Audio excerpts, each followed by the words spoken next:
عظیم المرتبت امام اہل سنت، حامی سنت، ماحی بدعت، امام احمد رضا خان فاضل بریلوی رحمۃ اللہ تعالی علیہ، الحمدللہ ایک ایسے عظیم الشان عالم دین کے تذکرے کو سننے کے لیے ہم بیٹھے ہیں کہ جن کی محبت اور جن کی آپ صلی اللہ تعالیٰ علیہ وسلم سے قلبی نسبت نے پوری دنیا میں انہیں ایک عزت، ایک احترام، علماء کی نظر میں، عوام الناس کی نظر میں، بڑے بڑے دانشوروں کی نظر میں اللہ نے عطا فرمایا۔ آپ رحمۃ اللہ تعالی علیہ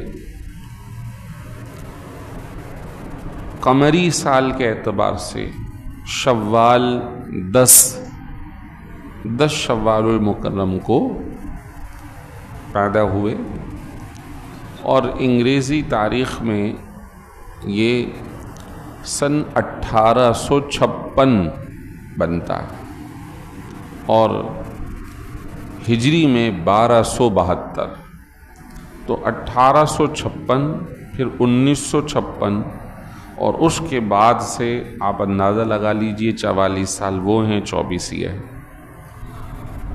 اور انتقال ان کا 1921 میں ہوا تھا۔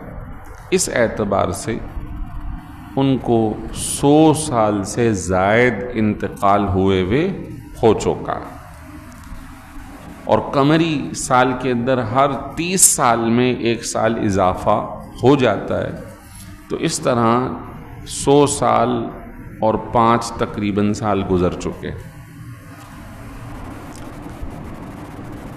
اتنے عرصے گزر جانے کے باوجود الحمدللہ ان کے تذکرے، ان کے بیانات، ان کی بیان کردہ باتیں، ان کے فتاوی جات، ان کی تحقیقات آج بھی بیان ہو رہی ہے۔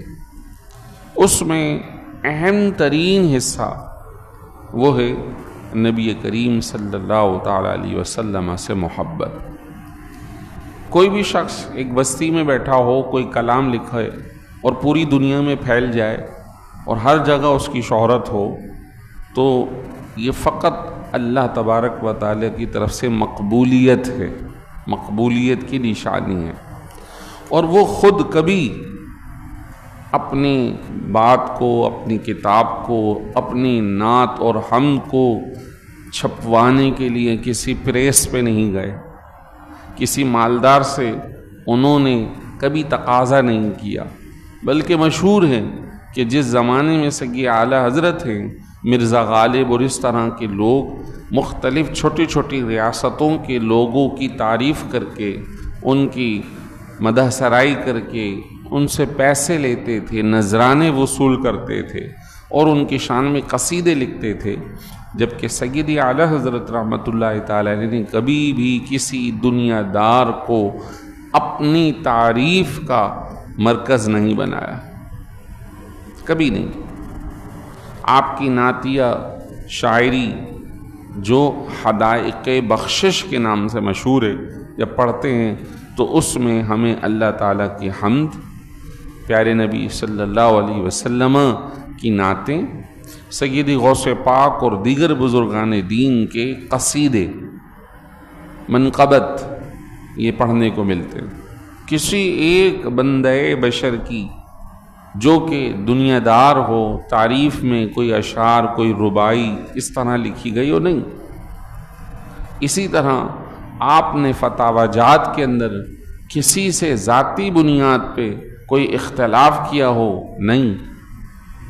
ہمیشہ آپ نے ایک مثبت فکر لوگوں کو دی۔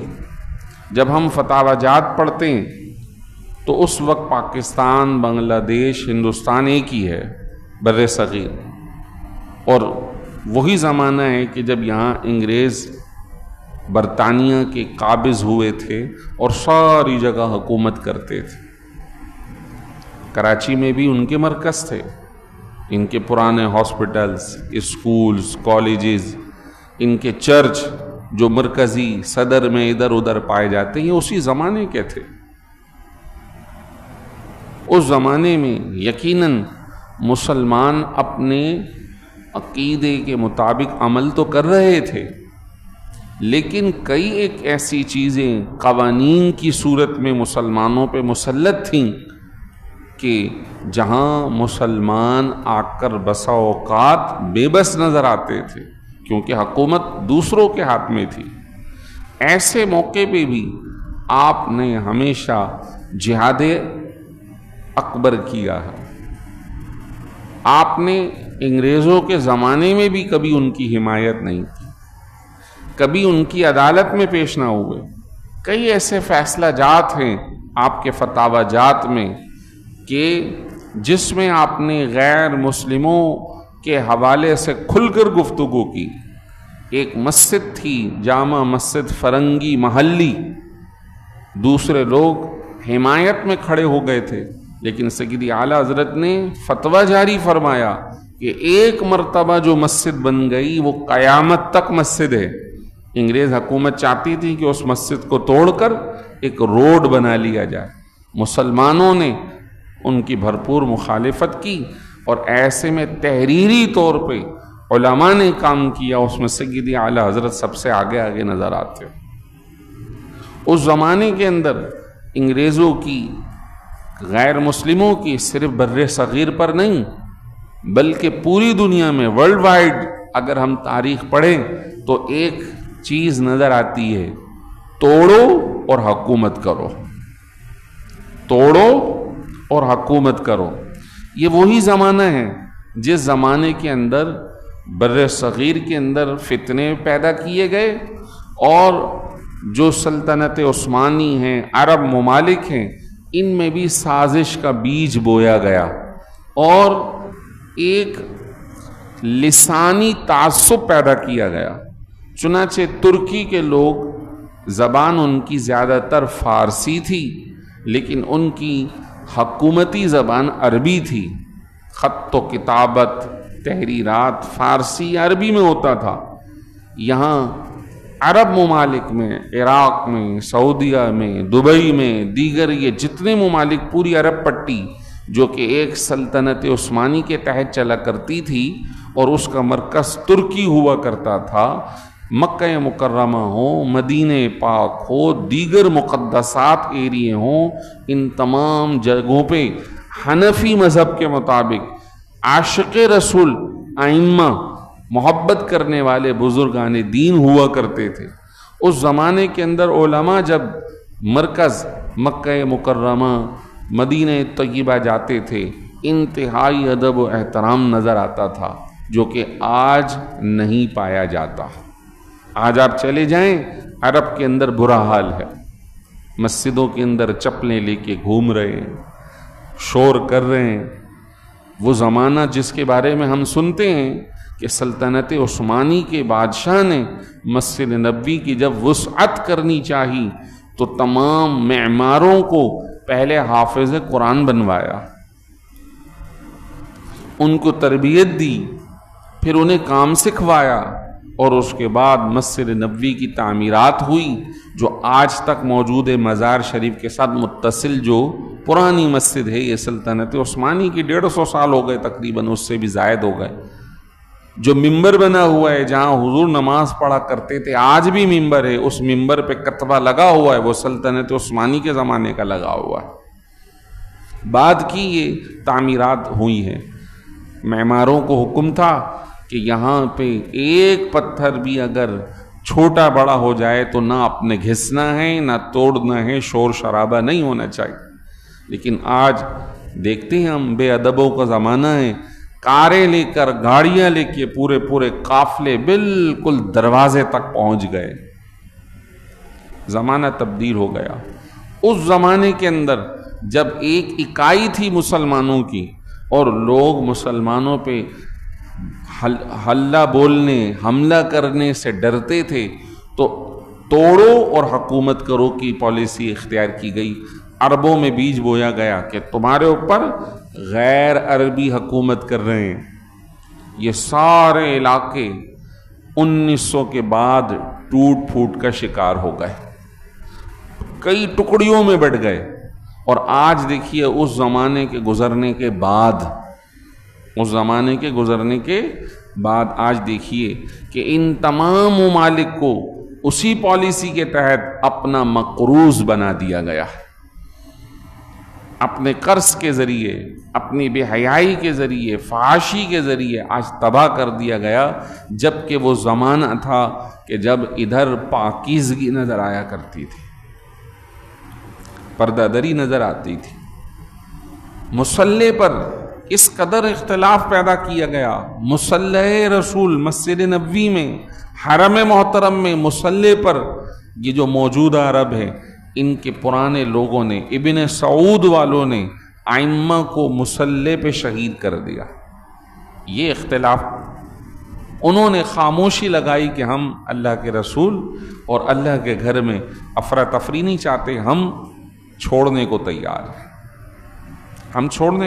ہیں, ہم اسے طول نہیں دیتے. اور بالآخر وہ حکومت ٹوٹ پھوٹ کا شکار ہو گئی. سید اعلیٰ حضرت کے زمانے میں بر صغیر پاک و ہند میں ایک تحریک شروع ہوئی, تحریک خلافت.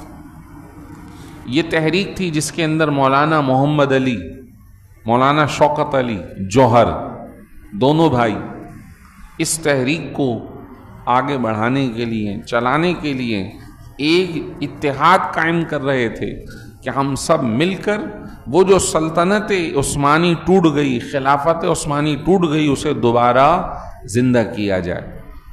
لیکن ہوا یہ کہ کچھ لوگ تو مخلص تھے, اسی سلسلے میں وہ مختلف جگہوں پہ سفر بھی کرتے رہے. مولانا محمد علی جوہر جب ان کا انتقال ہوا تو کہاں, فلسطین میں ہوا, کہ سب کو جوڑنے کے لیے. لیکن ادھر ہوا یہ کہ ادھر سیاسی طور پہ جب اس تحریک کو آگے بڑھایا جانے لگا, تحریک خلافت کو, تو تحریک خلافت کا امیر جسے مقرر کیا گیا وہ کانگریس پارٹی جو ہندوؤں کی تھی اس کے سربراہ کو بنا دیا گیا. جب یہ صورتحال پیدا ہوئی تو سید اعلیٰ حضرت نے فرمایا مسلمان کبھی بھی کسی غیر مسلم کا ماتحت نہیں ہو سکتا, اور کبھی یہ غیر مسلم ہمارے حامی نہیں ہو سکتے. آپ نے تحریک خلافت سے علیحدگی کا اعلان کیا کہ ہم اس خلافت کے نظام کو چاہتے ہیں, لیکن جس طرز پہ یہ تحریک چل رہی ہے ہم اس کے حامی نہیں ہیں, اسی طرح ترک موالات ایک تحریک شروع ہوئی. سید اعلیٰ حضرت نے اس کے حوالے سے بھی گفتگو کی اور لوگوں کو بیدار کیا کہ لوگوں ادھر یہ صدا لگ رہی ہے ہندو مسلم بھائی بھائی, ہندو مسلم بھائی بھائی, کہ ہم سب مل کر انگریز کو بھگائیں گے. اس تحریک کا سربراہ بھی غیر مسلم تھا.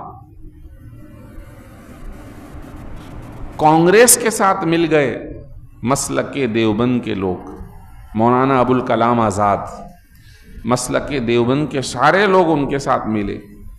سید اعلیٰ حضرت نے فرمایا ہم اس تحریک کے ماتحت کام نہیں کر سکتے, ہم یہ جو چاہتے ہیں انگریز جائے گا تو ایک دوسری ہندوؤں کی حکومت نظر آ رہی ہے. اور وہی ہوا کہ جب انگریزوں کی حکومت تھی تو چاپلوسی جو لوگ کر رہے تھے وہ ہندو تھے, اور انہوں نے من مانے فیصلے کروائے اور اہم ترین علاقے اپنے پاس رکھ لیے. اور جب پاکستان بنا تو پھر اس کو ایسے 2 حصوں میں چھوڑ کے گئے ہیں کہ جو بظاہر مل نہیں سکتے, درمیان میں کافی فاصلہ تھا. اور پھر اندرون خانہ پھر مسائل شروع ہوئے, اور آپ دیکھیں کہ پاکستان 2 حصوں میں, ٹکڑوں میں بٹ گیا. ایک بنگلہ دیش بن گیا, ایک پاکستان بن گیا.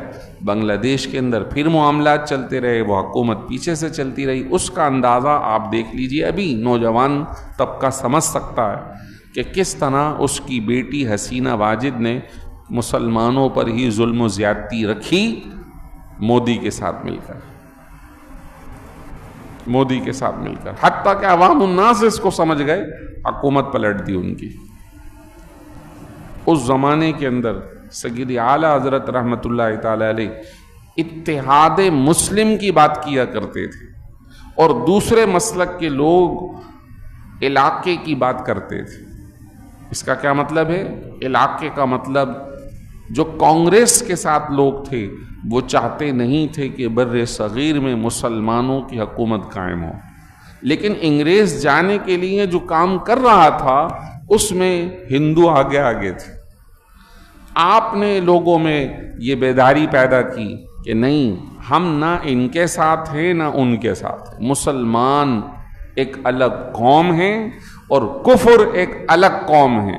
الکفر ملت واحدہ، کفر ایک ملت ہے، مسلمان ایک ملت ہے۔ مسلمان جہاں کہیں بھی ہے وہ ایک ہے، جہاں کہیں بھی ہے۔ تو آپ جب کتاب فتاوی رضویہ شریف پڑھیں اعلیٰ حضرت کے، آپ کے تعلقات، آپ کے فتاوی جات افریقہ، یورپ، پورے ملک بر صغیر، پاک و ہند، کراچی سے فتاوی جات گئے ہوئے حضرت کے پاس بریلی میں، مرکزیت حاصل تھی آپ کو، اور آپ بڑے پائے کے عالم تھے، زیرک تھے، سمجھدار تھے، سد بدھ رکھتے تھے۔ پاکستان بنا اس سے پہلے ایک مسلم نیشنل کانفرنس ہوئی جس کے اندر سارے علماء جو مسلمان تھے، سنی تھے، جمع ہوئے، اور انہوں نے کہا کہ ہم ایک الگ ایسا علاقہ چاہتے ہیں جہاں پہ مسلمانوں کی حکومت ہے۔ وہ پہلی بنارس کانفرنس تھی کہ جس کے بعد سید اعلیٰ حضرت کے خلفاء انہوں نے مل کے آگے حمایت کی، حتیٰ کہ ایک موقع آیا قائد اعظم جب تھوڑے سے پیچھے ہٹنے لگے تو اعلان کیا علماء نے کہ اب قائد اعظم پیچھے ہٹتے ہیں تو ہٹیں، لیکن ہم اب اس مطالبے سے پیچھے نہیں ہٹیں گے، ہم اس مطالبے سے پیچھے نہیں ہٹیں گے۔ دیکھیے اس وقت جو فیصلے کیے گئے وہ مسلمانوں کی حمایت میں، علماء نے اپنا کردار پیش کیا، عوام الناس نے قربانی دی۔ اب بن جانے کے بعد جو لوگ سربراہ ہوئے یہ ان کی ذمہ داری تھی، اس کو سنبھالتے، دیکھتے۔ ان کی غلطی نہیں ہے بلکہ غلطی ان کی ہے۔ اس کو یوں سمجھ جائیں کہ بڑے اگر اپنی اولادوں کے لیے کوئی اچھی جائیداد تیار کر دیں، اچھا گھر بنا دیں کہ ہمارے بچے اس میں رہ کر سکون محسوس کریں گے، اور اگر اولاد آ کر اس کی حفاظت نہ کرے، اسے توڑے، اسے نوچے، اسے خراب کرے، تو بتائیے غلطی کس کی ہے؟ پہلے والوں کی نہیں بلکہ بعد والوں کی۔ یہ المیہ ہے ہمارے ساتھ کہ ہمیں بن تو گیا لیکن اچھی ایک سربراہی نصیب نہیں ہوئی، اور تسلسل سے حکومت وقت جو ہے وہ مسلمانوں کی جو ایک اسلامی حمیت اور غیرت کا جو سلسلہ ہے اس کو بھرپور انداز میں کر نہیں پا رہی۔ سید اعلیٰ حضرت نے سیاسی طور پہ لوگوں کو بیدار کیا، اسی طرح اس زمانے کے اندر کبھی اللہ تعالیٰ کی ذات پہ اعتراض ہوا تو آپ نے اس کے خلاف فتویٰ جاری کیا، جیسے میں نے جمعے میں بتایا۔ ایک وہ زمانہ تھا امام احمد بن حنبل کا، قرآن کو کہا جا رہا تھا مخلوق، انہوں نے کھڑے ہو کر اس کے خلاف علم جہاد بلند کی۔ ان کے زمانے میں کہا جا رہا ہے کہ اللہ تعالیٰ کی طرف سے جھوٹ ہو سکتا ہے، آپ نے اس کے خلاف فتویٰ جاری فرمایا۔ یہ کون بندہ تھا کہ جس نے یہ بات کہی کہ اللہ تعالیٰ کا کلام جھوٹ ہو سکتا ہے؟ یہ خلیل احمد امبیٹوی کر کے ایک مولانا تھے جن کا تعلق دارالعلوم دیوبند سے تھا۔ سید اعلیٰ حضرت نے ان کے خلاف فتویٰ جاری کیا کہ آپ نے یہ غلط بیانی کی ہے، اگر آپ یہ کریں گے تو ایسی صورت میں قرآن سارا کا سارا غیر یقینی ہو جائے گا، اللہ کا کلام غیر یقینی ہو جائے گا، تو پھر ایمان کس چیز پہ رکھا جائے گا؟ پھر تو ہر بات جھوٹی ہو سکتی ہے۔ اسی زمانے میں اعلیٰ حضرت رحمت اللہ تعالی علیہ کے زمانے میں ابھی قادیانی کا بیج شروع ہوا تھا، تو کسی نے سوال نامہ بھیجا، حضور ادھر پنجاب، ہندوستان میں ہی جو پنجاب ہے، وہاں کا ایک آدمی ہے جس کا نام مرزا غلام احمد قادیانی ہے، اور وہ اپنے آپ کو پہلے کہتا تھا میں مسلم ہوں، بعد میں کہنے لگا کہ وہ میں حضرت عیسیٰ ہوں جو بعد میں آنے والا ہے، اور اب اس نے نبی ہونے کا دعویٰ کر دیا۔ آپ نے کہا سب سے پہلے تو اس کا نام غلام احمد نہ رکھا جائے۔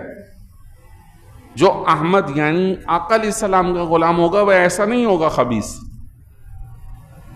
آپ نے فرمایا اس کو غلام قادیانی کہو۔ آپ نے اپنی کتاب میں اس کا نام غلام قادیانی رکھا، قادیانی غلام۔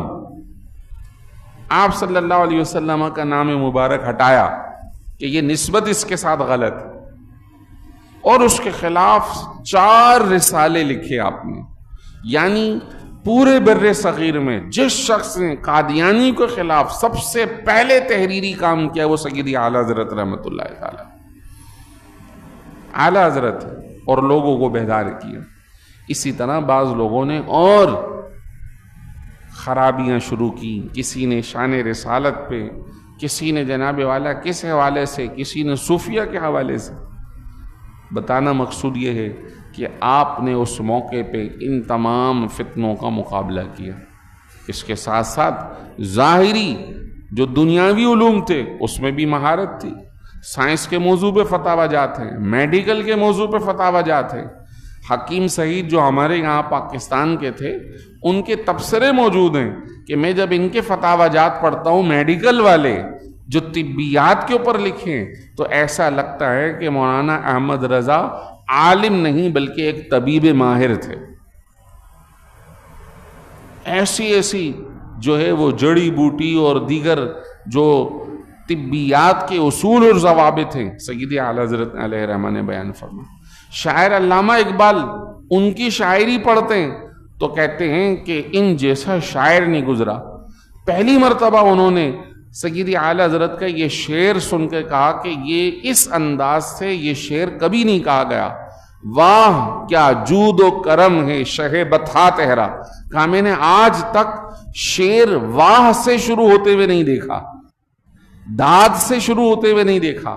شعر پورا ہوتا ہے تو داد دی جاتی ہے واہ، لیکن یہ شعر شروع کرتے واہ سے۔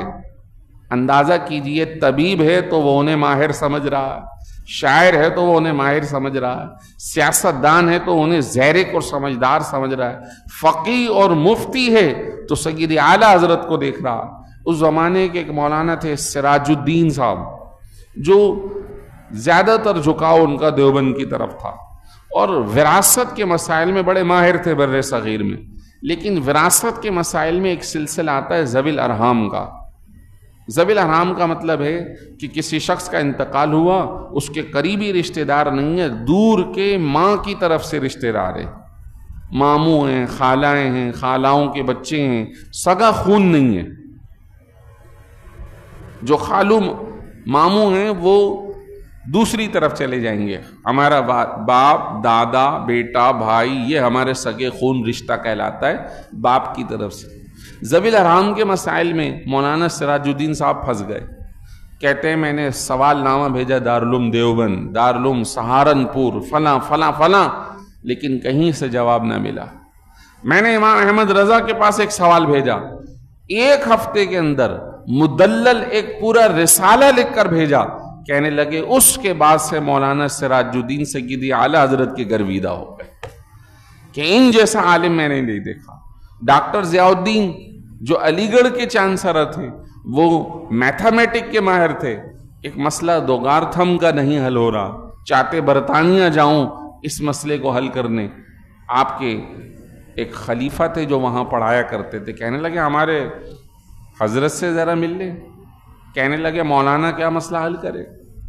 جب وہ آئے سیدی اعلیٰ حضرت نے جو انہیں میتھمیٹک کا مسئلہ حل کیا، کہنے لگے میں اتنا بڑا پروفیسر ہو کے یہ مسئلہ حل نہیں کر پا رہا، لیکن مولانا امام احمد رضا نے اس مسئلے کو لمحوں کے اندر حل کر دیا۔ میں اس مسئلے کے لیے برطانیہ جانا چاہتا تھا۔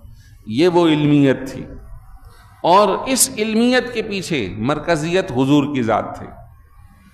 پڑھا، عالم بنے، دیگر علوم کی طرف لگنے لگے تو والد نے کہا بیٹے سب چھوڑیں، آپ صرف اپنا تعلق سرکار سے مضبوط کریں، اللہ تعالیٰ یہ سارا عطا فرما دے گا۔